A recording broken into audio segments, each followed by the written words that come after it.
May the 3rd is World Press Freedom Day, here to raise awareness of the importance of a press that can freely report on topics, and to pay tribute to those who have been imprisoned or killed in the line of journalistic duty. And it makes its way to Counter-Strike in an unusual way.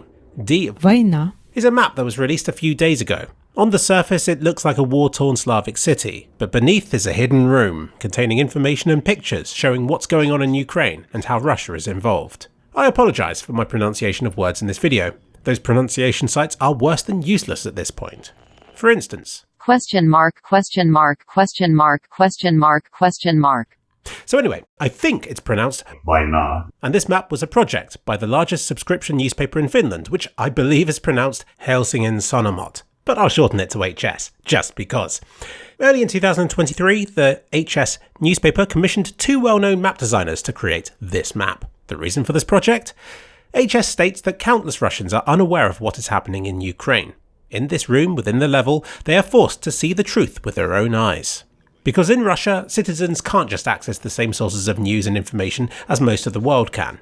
It is instead heavily vetted and censored, with access blocked to most sources of Western media, including the Finnish newspaper behind this project. However, people living in Russia are still able to play Counter-Strike.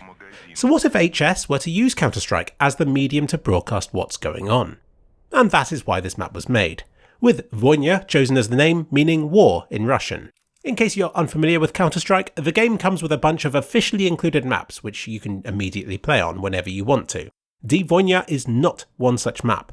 To get access to this one, and the many thousands of other user-made maps for the game, you must visit the Community Workshop. This is where anybody can create and upload their own maps. Just like every other map made, Die Voyna has its own page which you can visit in this video's description even if you don't play Counter-Strike. But if you do have Counter-Strike installed and wish to play on this level, then you click the subscribe button, and once it's downloaded, you can play the map in Counter-Strike like you can with any other.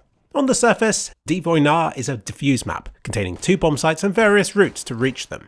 And I guess its layout sort of works. I don't think it's going to win any awards for graphics or gameplay. It's a little unusual for a map to be hosted solely within one single large open area like this one is, using grassy banks as makeshift walls and with blades of grass obscuring your visibility across the battlefield. But of course, that isn't really what this map's about, is it? On the map, there is this monument of eternal flame. This is apparently a common sight in Russian and Ukrainian cities, serving as memorials of World War II. However, they claim this one in this map serves a different purpose.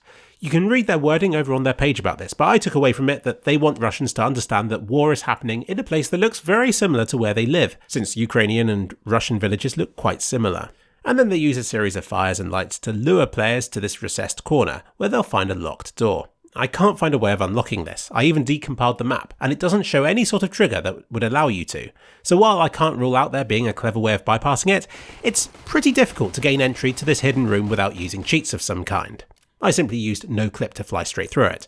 You can do this when playing the map on your own server and with SV cheats set to 1. And inside this room is a series of images, strings of text, and a map on the wall, detailing what's going on inside Ukraine.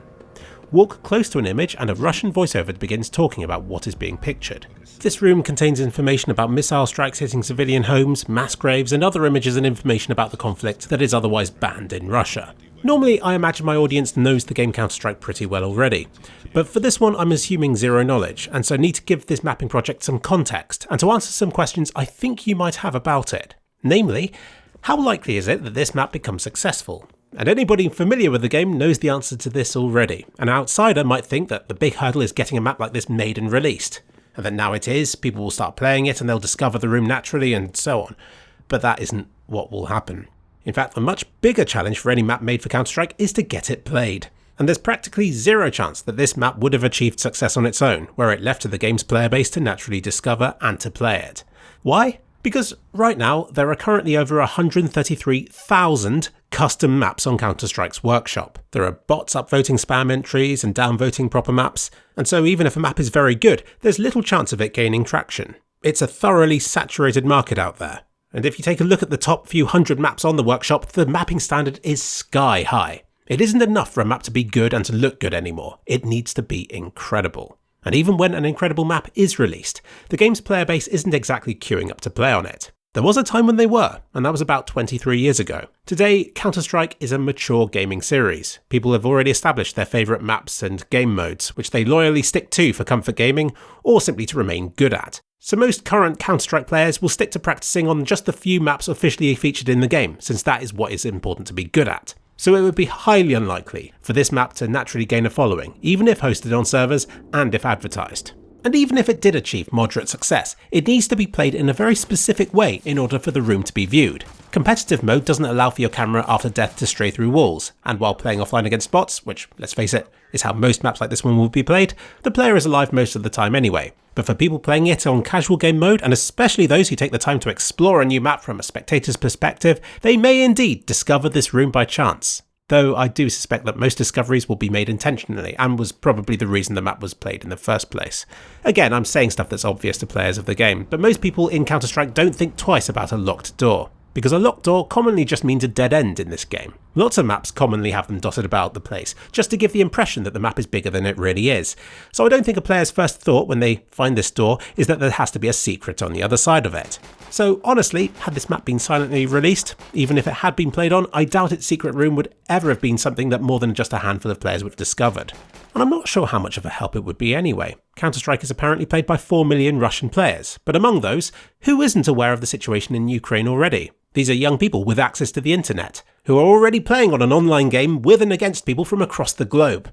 It's highly unlikely that this hidden room is going to be their first discovery of this sort of information. And even if it is it going to change their minds? But it's symbolic, isn't it? It's a free map for a free game, which, for now at least, remains free to play in places like Russia, where other sources of information have already been restricted. It reminds me of Minecraft's Uncensored Library, which contains a virtual library with hundreds of books inside which people can access, even if those books are banned in the countries where they're from. Now, I can't imagine a worse way of reading a book than to read it in Minecraft, but it's nice that it's there, isn't it? For people with no other way of accessing it. Hopefully there's some other way. Hopefully several. But it's nice that this is here, just in case there isn't. So this map is a talking point, a statement, something that will get the conflict talked about. Mostly by people who don't play Counter-Strike, and even among those who do, I suspect very few will visit the room to see it for themselves.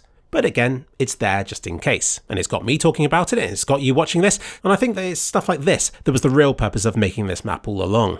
And it's weird, I shouldn't have any problem with covering this sort of thing, yet my spidey senses are tingling. The mappers behind this project wish to remain anonymous in fear of backlash. So should I, as a YouTuber covering this topic, expect a backlash for covering this? Does the very fact that I worry I might mean that my freedom of press is at risk in some way? Maybe this is as good a reason as any for me to cover this topic. And of course, it's a fascinating new chapter in Counter-Strike's history, at how the line between real life and video game can blur in unexpected ways.